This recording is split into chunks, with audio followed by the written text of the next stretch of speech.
الحمدللہ الحمدللہ نحمدہ ونستعینہ ونستغفرہ ونعوذ باللہ من شرور انفسنا ومن سیئات اعمالنا من یہدی اللہ فلا مضل لہ ومن یضللہ فلا ہادی لہ ونشہد ان لا الہ الا اللہ واشہد ان محمدا عبدہ رسولہ ارسلہ بالحق بشیرا ونذیرا اما بعد قال اللہ تبارک و تعالی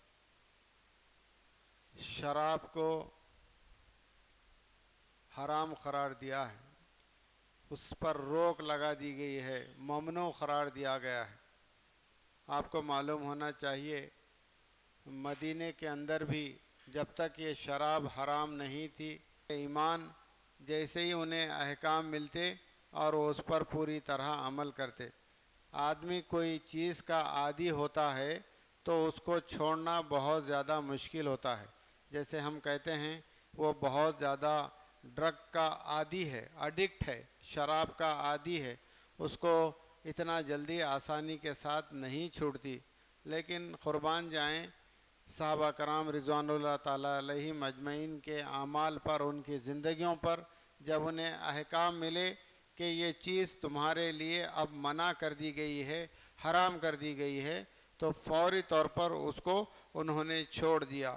آج انسانی معاشرہ جن سنگین فتنوں سے دوچار ہے، ان میں منشیات اور ہر قسم کے نشے کی وبا سب سے زیادہ خطرناک اور تباہ کن ہے۔ اور افسوسناک بات یہ ہے کہ یہ لعنت اب صرف جرائم پیشہ طبقات تک محدود نہیں رہی۔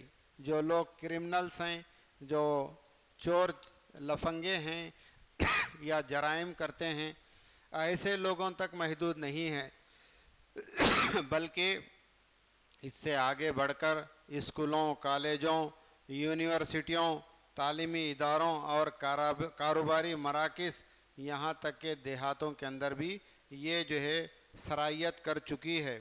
اور خاص طور پر نوجوان نسل جو امت کا ایک بہت بڑا سرمایہ اور اسٹ ہوتے ہیں، مختلف ناموں سے جو بکنے والی منشیات اور نشاور چیزوں سے متاثر ہو رہے ہیں اور اس کی طرف مائل ہو رہے ہیں۔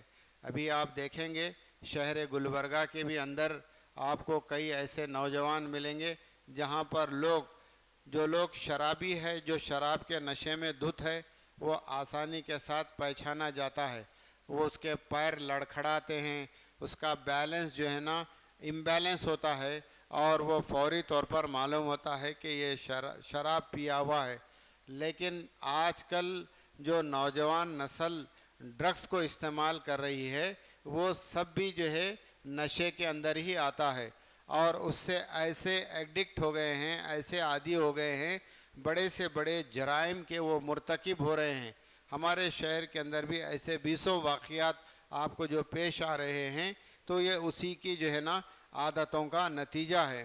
عزیزان گرامی، یہ شراب کا نشہ یا ڈرگس کے عادی یہ ایسا نہیں ہے کہ صرف آپ کے دماغ کو معوف کر دیتے ہیں اور آپ کے جسم کو تباہ کر دیتے ہیں، بلکہ یہ مختلف ذہنی امراض کا شکار ہوتے ہیں، جیسے تشدد ہے، اور پھر ڈپریشن ہے، خودکشی ہے، خاندانی ٹوٹ پھوٹ ہے، اور جرائم کے جو ہے یہ سبب بنتے ہیں۔ اسی لیے قرآن نے اس کو جو ہے یہ کوئی ذاتی معاملہ، بعض لوگ کہتے ہیں شراب کا کیا ہے، ان کا اپنا پرسنل معاملہ ہے، ایسا نہیں ہے۔ ایک شراب اور نشے کا عادی انسان اپنی خاندان کی عزت پر بھی داؤ لگا دیتا ہے، اور پھر معاشرے کے اندر بہت بڑی بدامنی پھیل جاتی ہے، اور یہاں تک کہ اسی حالت نشے میں وہ چوری کرتا ہے، ڈکیتی ڈالتا ہے، اور سنگین جرائم کرتا ہے۔ اسی لیے اسلام نے اس کو ام الخبائث کہا ہے۔ پورے برائیوں کی جڑ کیا ہے؟ وہ شراب ہے۔ اور پھر اسلام دیکھیں آپ کیسے روکتا ہے، اس کا بنانے والے کو بھی گناہگار، بیچنے والا بھی گناہگار، پینے والا بھی گناہگار، اس کو لے جانے والا بھی گناہگار۔ اب آپ بولیں گے بات، ارے ہم تو خالی سرو کر رہے ہیں، ہم پیے تھوڑی ہیں. سرو کرنا بھی منع کیا گیا ہے، اس سے بھی منع کیا گیا ہے. تو لہٰذا یہ سختی کے ساتھ اسلام نے اس کو روک لگا دی ہے. اور پھر دوسری بات یہ کہ یہ جو حرام قرار دیا گیا ہے، جب آدمی نشے میں دھت ہوتا ہے تو اس کی عقل جو ہے معوف ہوتی ہے، اور عقل اگر صحیح سلامت آپ کی رہی تو آپ اللہ کو پہچانتے ہیں اور عبادت آپ کر سکتے ہیں، اور اس طریقے سے اپنے جو ہے نا اس کے انسان کے اندر سوچنے سمجھنے کی صلاحیت ہوتی ہے. جب نشہ سے دھت ہو جاتا ہے آدمی، اس کی یہ صلاحیت ختم ہو جاتی ہے، وہ کیا گناہ کر رہا ہے اس کو اس کا اندازہ نہیں ہوتا. تو اسی لیے اللہ تبارک و تعالیٰ نے اس کو شراب کو حرام قرار دیا گیا ہے. بنی اسرائیل کا ایک واقعہ ملتا ہے احادیث مبارکہ کے اندر. ایک شخص بہت زیادہ متقی پرہیزگار تھا، عابد تھا. تو ایک بدکار عورت کی نظر اس پر پڑ گئی، تو اس نے کہا اس کو گمراہ کر دیں گے. تو اس نے کیا کیا، تو اس نے اپنے جو ہے نا جو کنیز ہوتی ہے نا اس کے ذریعے اس کو بلا بھیجا. ایک بیان میں تمہاری گواہی کی ضرورت ہے. تو وہ فوری آ گئے. آنے کے بعد اس نے دروازے اپنے بند کر لیے اور اس کے بعد کہا تم کو 3 گناہ کرنے ہیں، اس میں سے آپ کی اپنی چوائس. اگر ایسا نہیں کریں گے تو میں شور مچا دوں گی، بہت بڑا واویلا مچا دوں گی اور تمہیں بدنام کر دوں گی. ایسے بری طرح وہ عابد شخص پھنس گیا. اب وہ 3 گناہ کیا تھے؟ پہلا یہ کہ تم مجھ سے زنا کرو. دوسرا گناہ ایک معصوم بچہ تھا اس کا قتل کرو. اگر نہیں تو شراب پی لو. یہ 3 اس کے پاس گناہ رہ گئے.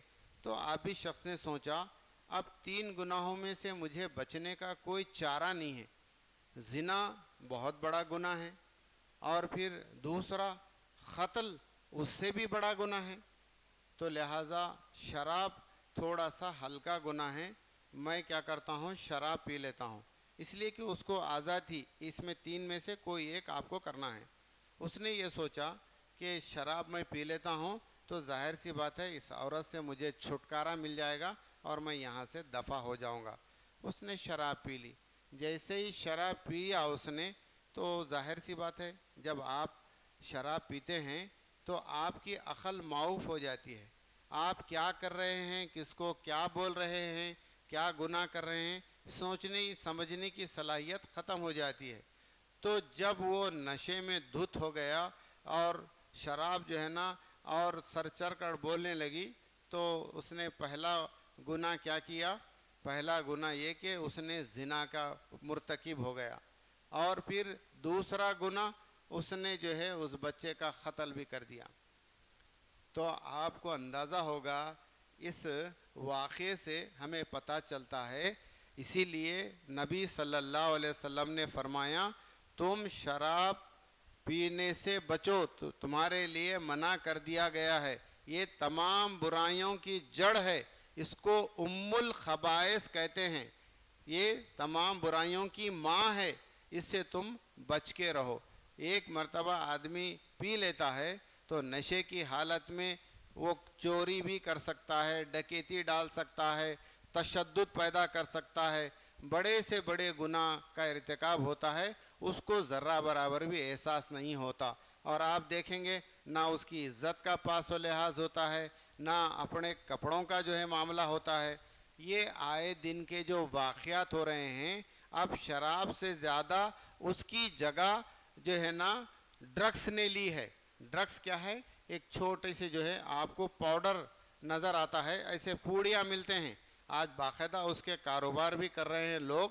نوجوان نسل اس ایک مرتبہ وہ ڈرگس کو آپ لیتے ہیں، اس کے عادی بنتے ہیں، کبھی جو ہے وہ پھر دوبارہ پینے تک آپ کو چین نہیں آتا. تو ایسے کئی واقعات ہیں، میں آپ کے سامنے اگر رکھوں گا، میں ایسے لوگوں کو جانتا ہوں. تو ایک نوجوان ہے جو ڈرگس کا عادی ہو چکا ہے اور اس کی کافی کوشش کی جا رہی ہے سمجھانے، بجھانے، ڈرانے، لیکن کوئی بھی جو ہے نا وہ طریقہ اس کے لیے کارگر ثابت نہیں ہو رہا ہے، حتیٰ کہ والدین کے لیے ایک بہت بڑا وہ عذاب بن گیا ہے۔ اور جب پیسے روزانہ نہیں دینے پر گھر کے ساز و سامان بھی تک وہ بیچ رہا ہے، ظاہر سی بات ہے وہ نہ اس کے ماں باپ کا خیال ہے، اور ماں باپ پیسے نہیں دینے پر ماں باپ پر ہی ہاتھ اٹھاتا ہے۔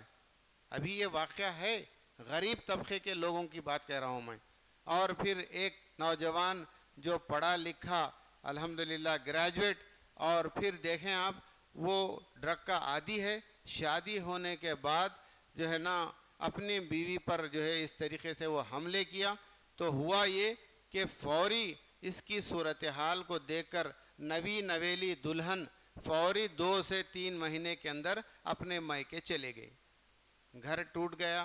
وہ کہنے لگی چاہے تو آپ مجھے قتل کریں لیکن میں دوبارہ اس گھر کے اندر جانا نہیں چاہتی، چاہے اس کا محل ہو یا کتنا بھی دولت مند ہو، امیر ہو۔ کون چاہے گی، کون لڑکی چاہے گی کہ اس کی زندگی تباہ ہو اور اس کی بے عزتی ہو اور یہ عذاب جھیلے؟ تو لہٰذا اس نے وہ اپنے آپ کو جو ہے نا اپنے مائکے کے حوالے کر دیا۔ تو ایسے ایک آدھ واقعہ نہیں، میں جو جانتا ہوں میں آپ کے سامنے ذکر کیا، ایسے 20 واقعات ہیں۔ نشے کی حالت میں ڈرگس کے جو اڈکٹ ہو گئے ہیں، اتنے جو ہے قتل ہو رہے ہیں، آپ اس کا اندازہ نہیں کر سکتے۔ آئے دن روزانہ ایسے واقعات ہو رہے ہیں، بڑا جو ہے تشدد پھوٹ پڑا ہے اور بچے جو ہے سنتے نہیں ہیں۔ تو لہٰذا یہ ہمارے لیے بہت ضروری ہے۔ اور پھر دوسری بات ہے کہ حضور اکرم حدیث میں آتا ہے، نبی صلی اللہ علیہ وسلم فرماتے ہیں کہ کلو مسکرن خمرن و کلو خمرن حرام، تو ہر نشہ والی چیز جو ہے وہ شراب ہے، اور شراب جو ہے نا حرام قرار دی گئی ہے۔ اور یہ بات بتائی گئی حدیث میں، یہ اصول بتایا گیا کہ بعض لوگ یہ کہتے ہیں بھئی نشہ حرام ہے، ہم اتنی چھوٹی مقدار میں پیتے ہیں، مختصر کوانٹٹی، پارٹی میں اپنے کلیگز کا ساتھ دینے کے لیے چپ تھوڑا پیے ہیں، نشہ تھوڑی ہوئے۔ اسلام میں تو نشہ حرام ہے۔ ان کے لیے یہ حدیث ذرا کان کھول کر سن لیں، ما اسکرا کثیرہ فخلیلہ حرام، جس چیز کی زیادہ مقدار نشہ پیدا کرے اس کی تھوڑی مقدار بھی حرام ہے۔ بات سمجھ میں آ گئی نا؟ تو اس طریقے سے یہ حدیث میں یہ پوری جو ہے وضاحت کے ساتھ یہ غلط فہمی کو دور کر دیا گیا ہے۔ اور پھر بتایا گیا یہ ایمان اور ہمارے صحت اور کردار کی جو ہے نا ایک زبردست تباہی کا سامان ہے، اس کو لوگ سمجھتے نہیں ہیں۔ یہاں تک کہ بتایا جاتا ہے کہ بہت سارے جو اسپورٹس مین ہیں ان کے پاس بھی یہ جب ڈرگ کا جو ہے ٹیسٹ کیا جاتا ہے تو جو لوگ اس میں ملوث پائے گئے ان کو ڈسکوالیفائی کر دیا گیا ہے۔ اسپورٹس مین کی بات کر رہا ہوں میں، ایسے اور بہت سارے ایتھلیٹس ہیں، وہاں پر بھی ان چیزوں کو جو ہے پیا جاتا ہے۔ اور ایک بات ذہن میں رکھیے، اسلام نے جو اصول دیے ہیں تھوڑے دن پہلے کی بات ہے، شاید اب بھی وہ جاری ہے، میں جانتا ہوں میڈیکل لائن میں یہ کورکس ایک کف سرپ آتی ہے، اور اس کے جو لوگ عادی ہوتے ہیں، میں اپنی آنکھوں سے دیکھا ہوں کہ جو لوگ اس کے عادی ہیں پوری طریقے سے ایک بوٹل پی کر وہ پھینک دیتے ہیں۔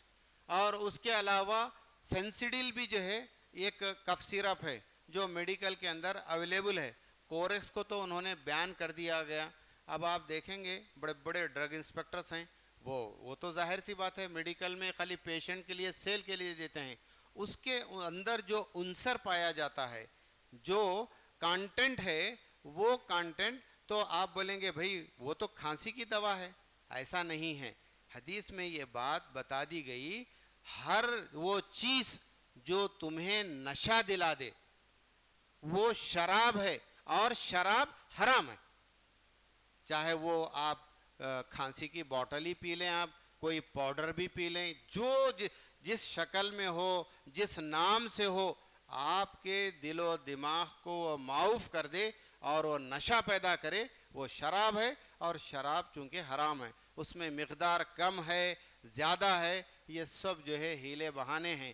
تو اسلام نے جو روک دیا ہے تو وہ اہم چیز ہے، وہ یہ کہ اصل میں اسلام میں ایک 5 بنیادی مقاصد ہیں، اور جس کو مقاصد شریعت کہتے ہیں، اس کی حفاظت ہم پر لازمی اور ضروری ہے۔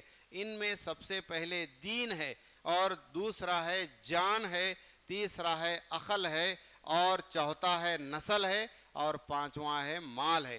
جو لوگ نشے کے عادی ہوتے ہیں، جو شرابی ہوتے ہیں، آپ ان 5 کا آپ اگر جائزہ لے کر دیکھیں، ان کا پورا خیال ہی نہیں رکھا جاتا، نہ جان کا خیال رکھا جاتا کہ انہیں جو ہے ان کی کتنی بے عزتی ہو رہی ہے، کیسی ہتک ہو رہی ہے، لوگ انہیں کیا برا بھلا کہہ رہے ہیں، اس کا کوئی خیال نہیں ہوتا۔ اور پھر جان ایک امانت ہے، یہ اللہ تبارک و تعالیٰ نے فرمایا کہ اپنے ہاتھوں سے اپنے جان کو جو ہے ہلاک مت کرو، وَلَا تُلْقُوا بِأَيْدِيكُمْ إِلَى التَّهْلُكَةِ، اپنے آپ کو اپنے ہاتھوں ہلاکت میں نہ ڈالو۔ تو آدمی حالت نشے میں اپنی جان عزیز کو بھی جو ہے قربان کر دیتا ہے، خودکشی کرتا ہے، اس کو احساس ہی نہیں ہوتا۔ اور پھر ظاہر سی بات ہے عقل، جس کے بنیاد پر آپ دیکھیں گے اللہ تبارک و تعالیٰ کی عبادت کی جاتی ہے، اور ایک شرابی ہے تو اس کو جو ہے نماز کو آنا اس کے لیے ایک بوجھ معلوم ہوتا ہے، اس لیے کہ عبادتوں میں کوئی دلچسپی اس کے اندر باقی نہیں رہتی۔ میں نے ایسے بدنصیب لوگوں کو بھی دیکھا ہے جو جنازے میں شریک ہوتے ہیں، وہ جنازے کی نماز میں تک شریک نہیں ہوتے۔ کیوں؟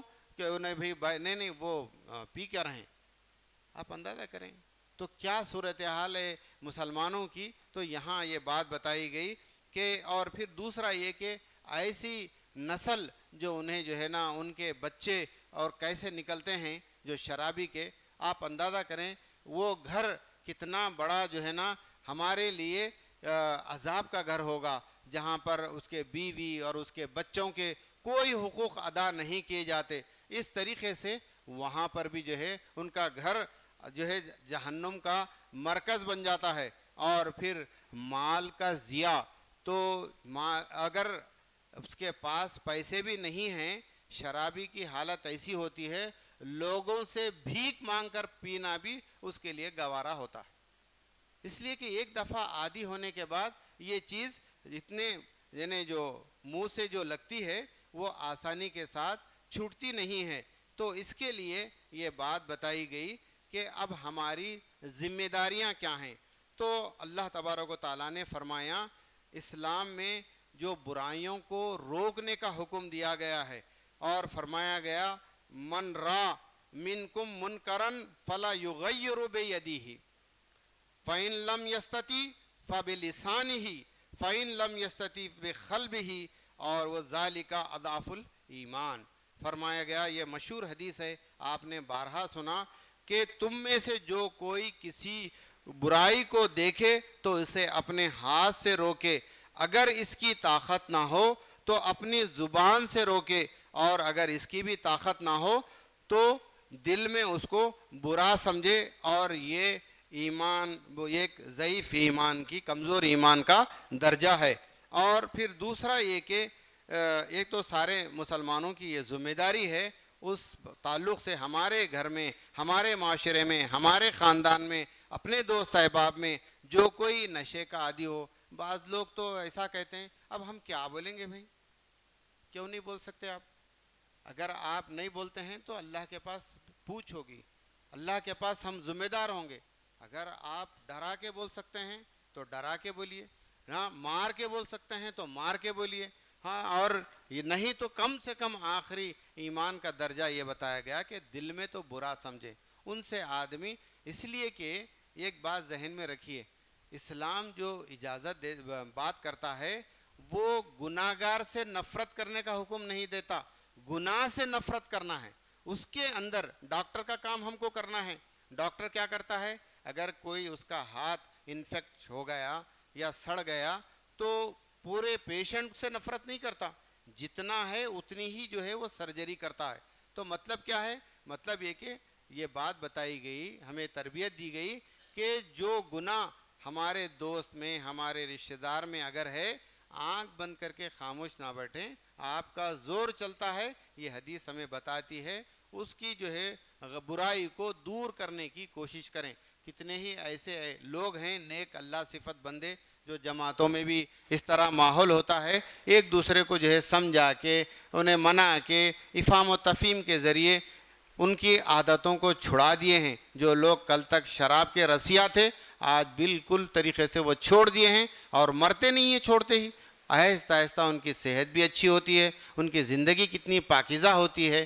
تو اس طریقے سے اگر ہمارے سے بات نہیں بنتی، جو جاننے والے ہیں، جو اچھی طرح سمجھا سکتے ہیں، ان کو ساتھ لے جائیں اور یہ نیک عمل جو ہے ہم کرنے کی کوشش کریں۔ اگر ان کی زندگی میں اس برائی سے ارتکاب ہوا، نفرت ہوئی اور وہ دور ہو گئے تو ہمیں بھی ثواب ملے گا، اللہ تعالیٰ کے پاس ہمیں بھی جو ہے نا ایک برائی کو ختم کرنے کا ثواب ملے گا، اور وہ بیچارے کی زندگی بھی کتنی پرسکون ہوگی۔ اس طریقے سے ہمیں کوشش کرنے کی سخت ضرورت ہے۔ اور پھر اس لیے اللہ تبارک و تعالیٰ نے فرمایا، یا ایھا الذین آمنوا قوا انفسکم واہلکم نارا وقودھا الناس والحجارہ، اے لوگو جو ایمان لائے ہو، اپنے آپ کو، اپنے گھر والوں کو اس آگ سے بچاؤ جس کا ایندھن انسان اور پتھر ہوں گے۔ اور پھر دوسری بڑی ذمہ داری علماء اور خطبہ یعنی خطیب حضرات کی ہے، جو مدارس اور دینی جماعتوں میں بھی رہتے ہیں، وہاں پر بھی اس کو اپنے جو ہے نا تقاریر کا عنوان بنائیں۔ اسی لیے میں نے اس کو جو ہے منتخب کیا ہے۔ اور پھر یہ ممبر و محراب صرف جو ہے نا آپ کو عبادت کے، وضو کے مسائل بتانے کے لیے نہیں رہتے، معاشرے کے اندر جو برائیاں پنپ رہی ہیں، نوجوان جو ان کی زندگیاں تباہ ہو رہی ہیں، ان کے خلاف، جیسے شرک ہے، ظلم ہے، سود ہے، فحاشی ہے، شراب نوشی ہے، اس کے خلاف جو ہے نا ہم آواز اٹھائیں اور لوگوں کو بیدار کرنا انتہائی ضروری ہے۔ اور دوسری بات یہ ہے کہ حکومت کے طرف سے بھی یہ باقاعدہ جو ہے نا کوشش ہونی چاہیے۔ آپ دیکھیں گے بعض سگریٹ پہ کیا لکھا ہوا رہتا، آپ دیکھے ہوں گے، cigarette smoking is injurious to health, cigarette پہ یہ لکھا ہوا ہے، لیکن بڑے شان سے اویلیبل ہے اور لوگ پیتے ہیں۔ حالانکہ وہ ایک ٹوبیکو ہے اور ایک دھیرے دھیرے دھیرے آپ کے لنگس کو متاثر کرتا ہے، ہوتا کچھ بھی نہیں ہے۔ آپ جس شان سے پی رہے ہیں، جب لنگس انفیکشن ہو جاتا ہے، آپ کو کینسر ہو جاتا ہے، آپ کی تکلیف کوئی نہیں لیتے۔ آپ جب صحت مند تھے، بڑے غرور اور تکبر سے، بڑی شان سے اس کے عادی تھے، اور اس کے بعد آپ بستر پر پڑ گئے تو ہاں پی پی کے حالت یہ ہو گئی۔ تو یہ کہتے ہیں، اور حکومت اس سے جو ہے آمدنی جو ہوتی ہے، لوگوں کا جو ہے خیال نہیں ہوتا۔ حالانکہ اگر نشہ بندی اگر کر دی جائے تو کتنے ایسے گھر جو ہے نا تباہ ہونے سے بچ سکتے ہیں۔ یہ حکومت کی بھی ذمہ داری ہے، حکومت کو بھی چاہیے کہ اس پر روک لگائیں۔ اور پھر ساتھ ہی ساتھ آپ دیکھیں گے کہ معاشرے کے اندر ہمارے لیے یہ بے انتہا ضروری ہے کہ ہم سب اللہ تبارک و تعالیٰ کے حضور حاضر ہونا ہے اور اپنی جو ہے نا ذمہ داریوں کو ادا کرنا ہے۔ اللہ تبارک و تعالیٰ نے اس کو امت کو خیر امت بنایا ہے۔